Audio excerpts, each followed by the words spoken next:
पत्रकार बांधव हल्ल्याप्रकरणी जनकल्याण मराठी पत्रकार संघाच्या वतीने नाशिक येथे धरणे आंदोलन.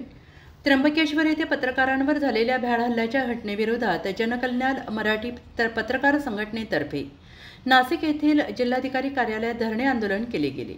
या आंदोलनात विविध संघटनांचे प्रतिनिधी, पत्रकार तसेच नागरिकांनी मोठ्या संख्येने सहभाग नोंदवला. पत्रकारांवर हल्ले होणे हे लोकशाहीसाठी घातक असल्याचं आंदोलनकर्त्यांनी यावेळी स्पष्ट केले.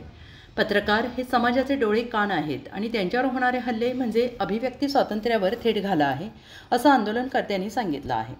आंदोलनादरम्यान पत्रकार संरक्षण कायद्याची काटेकोर अंमलबजावणी व्हावी, दोषींवर कठोर कारवाई करण्यात यावी आणि पत्रकारांच्या सुरक्षेसाठी ठोस उपाययोजना कराव्यात अशा मागण्या करण्यात आल्या. निषेध धरण्यात घोषणाबाजी करत प्रशासनाचे लक्ष वेधण्यात आले. हल्लेखोरांना तातडीने शिक्षा न झाल्यास पुढील काळात आंदोलन अधिक तीव्र करण्याचा इशारा यावेळी देण्यात आला.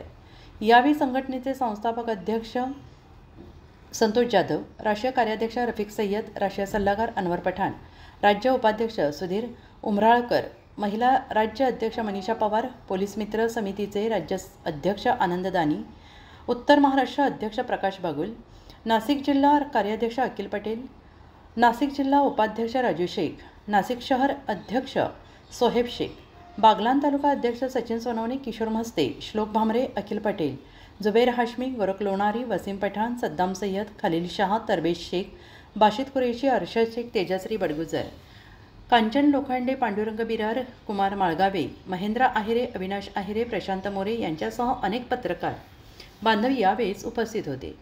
यावेळी जिल्हाधिकारी जलज शर्मा यांच्या वतीनं उपजिल्हाधिकारी यांनी जनकल्याण मराठी पत्रकार संघाच्या शिष्टमंडळ समवेत सविस्तर चर्चा करून मागण्या समजून घेतल्या आणि पुढील निर्णय देण्यात येईल असा विश्वास त्यांनी व्यक्त केला. उत्तर महाराष्ट्र न्यूज नेटवर्कसाठी पांडुरंग बिरार, नाशिक.